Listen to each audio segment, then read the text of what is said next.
We will reach over 1 billion crypto users in 2022 because of crypto gaming. This is according to Crypto.com's CEO, who is investing millions of dollars into crypto gaming, thinking that this is the specific use case that will get us over 1 billion users this year. The markets are selling off. It's looking terrible right now in terms of prices. But for me, I'm a long-term investor, and I'm just going to dollar cost average into projects that I think are going to be around over the long term, no matter what the price is now, next week, or in the future. So I'm going to talk about that in this video. Some projects and some games that I'm looking at in the crypto gaming space as it grows. Because as prices come down and valuations reach more normal levels, this is a great entry point for me personally. So first, before I get into the video, listen to what he has to say about crypto gaming. Things to look at here is the expansion of use cases. 2021, very strong traction in terms of blockchain gaming, and mobile gaming as a use case. It's 3 billion MAUs, monthly active users, versus 300 million cryptocurrency holders globally. Right, so you've got now a use case that's growing extremely rapidly that can basically 10x the entire space. And I think people underestimate, how long it takes to get to this inflection point. But once you're there, it's just going to snowball. And there's obviously plenty of innovation happening in other areas, but this particular use case is something we're very, very excited about and we're investing in heavily. If you need any proof that the metaverse, whatever this means, in crypto gaming is going to be big, then look no further than Microsoft this week, paying almost 70 billion, or bidding at least, they haven't bought them yet, but bidding 70 billion to acquire Activision Blizzard. He actually says, Satya Nadella, that this is going to play a key role in the development of metaverse platforms. So when we think about the metaverse, you look at the mainstream media, they always show a 3D avatar, 3D game. That's not how I think of it. Think of a metaverse as a collection of integrated platforms, messaging platforms, NFT platforms, social media platforms, everything like that. That's why Facebook rebranded to Meta, not because of some 3D avatar, but because of the bunch of different platforms that they own, from Facebook, Instagram, WhatsApp, and obviously going into this VR 3D when 5G networks come on. So every time we get a network upgrade, we get new use cases. It happened between 3 and 4G, and now it's happening between 4 and 5G. And this is it, VR, AR, 3D, that's happening.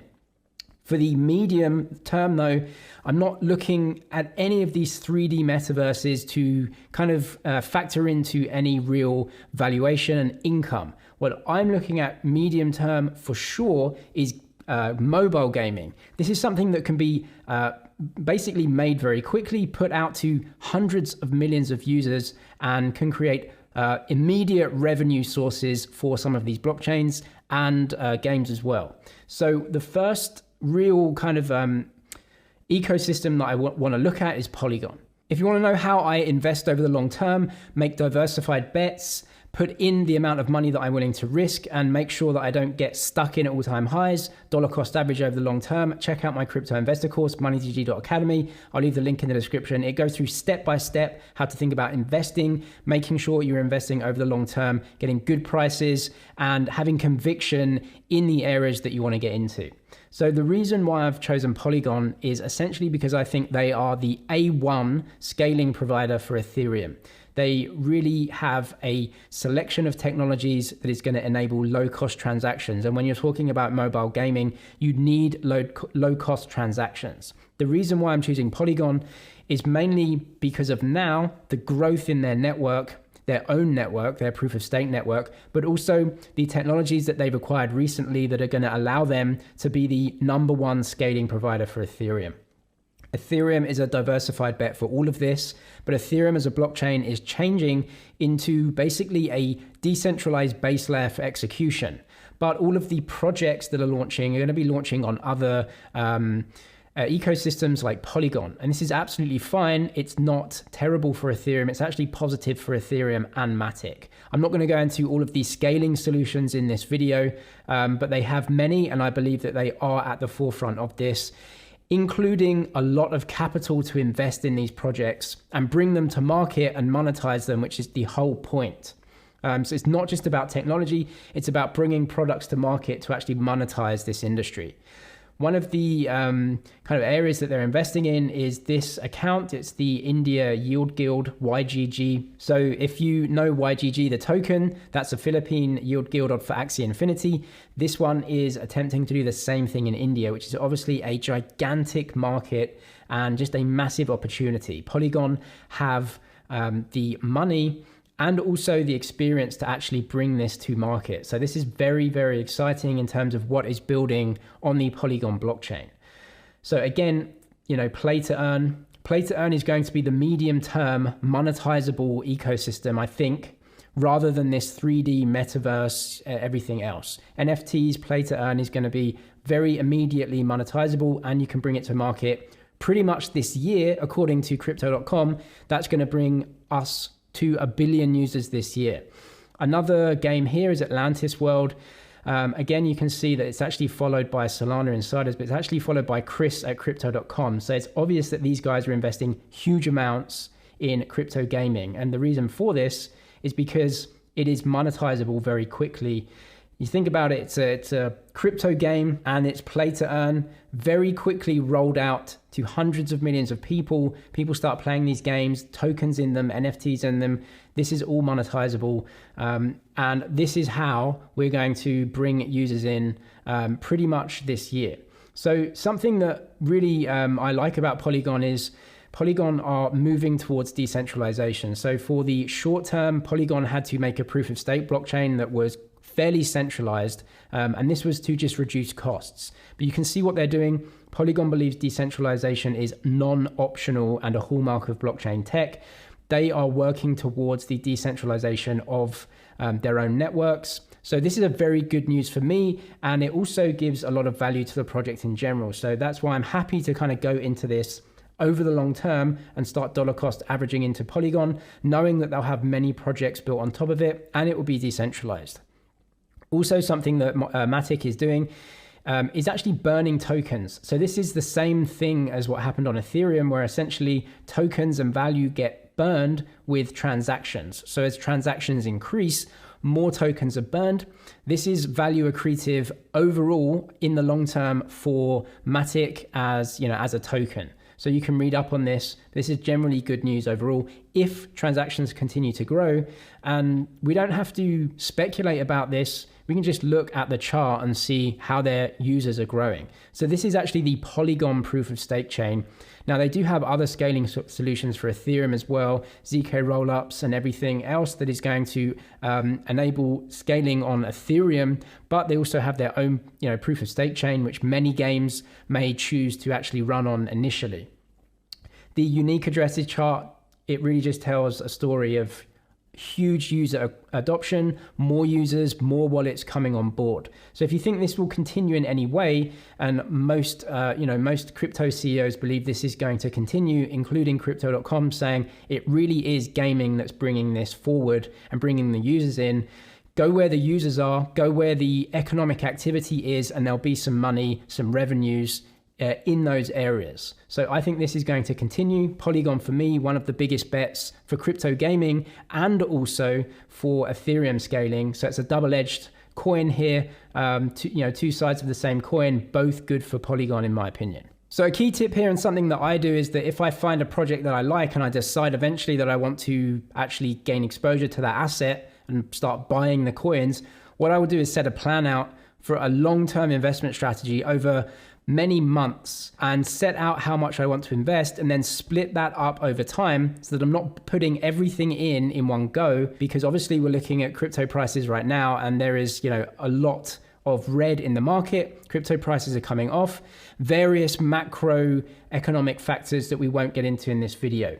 But the best thing for me to do, I think, is just to that dollar cost average over the long term, put money in over a matter of months, and just participate in the growth of that asset rather than trying to time the market, buy in too much at one point. If the price goes down, you have psychological issues there, and I'm losing money. But if you know that you have a certain amount of money that you want to invest over 6 months, 12 months, then you can just drip feed in. I talk about this way more in my Crypto Investor course. If you want to know how I actually put together these strategies, definitely check that out. The next ecosystem I want to talk about is Binance. Binance has some downsides for me, also has a lot of upsides. What happened recently on the Binance chain is a launch of something called League of Kingdoms, LOCA.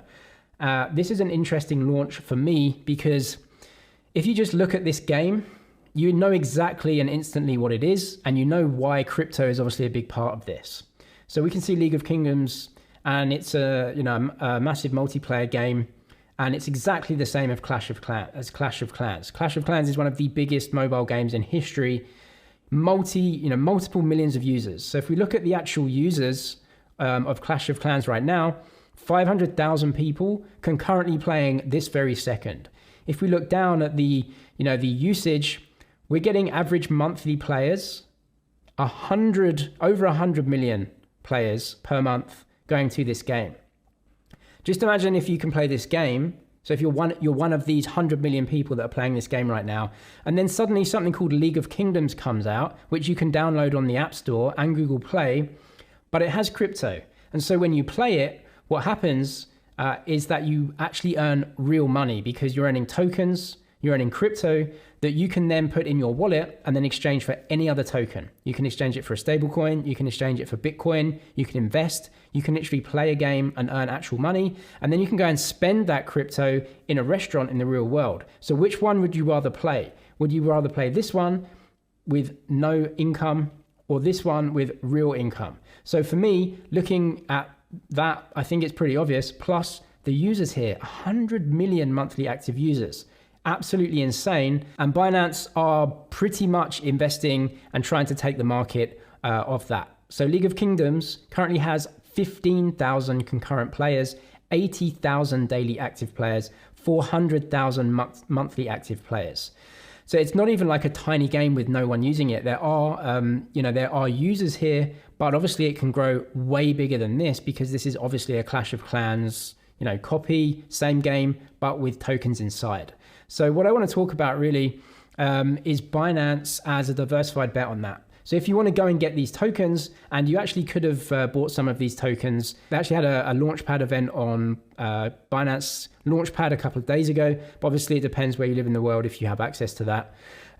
But essentially, Binance is a diversified bet on all of these investments that they are themselves making in developers. They're spending tens of millions, hundreds of millions of dollars funding these developers to build these games on the Binance Smart Chain.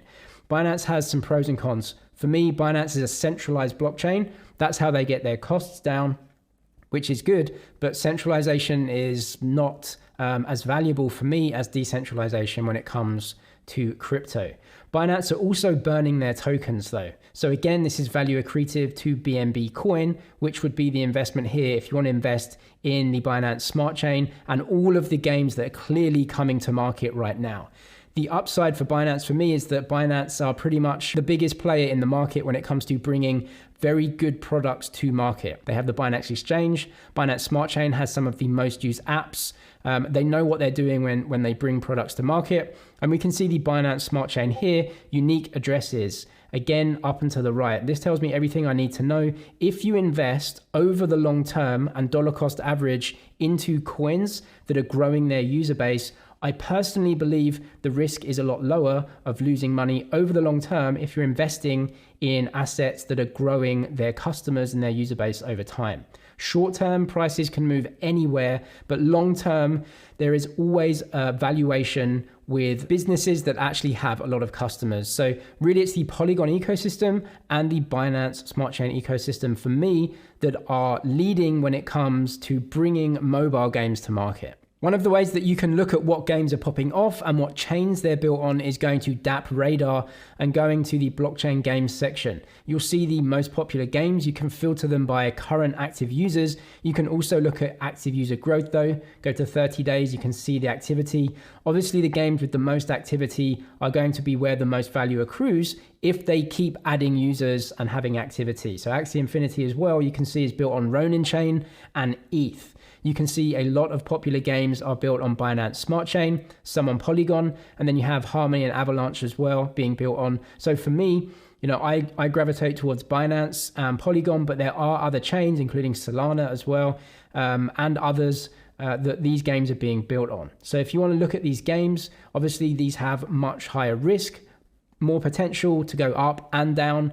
And obviously it's going to rely on the game specifically doing well. Whereas if you invest in a blockchain, you have some diversified growth there with other use cases as well. If you want to know how I invest over the long term, put these strategies together, check out my course, moneyzg.academy. I'll leave that link in the description. You can see how I invest over the long term, how I trade and everything like that. I'm James with MoneyZG. Cheers for watching, and I'll see you in the next one.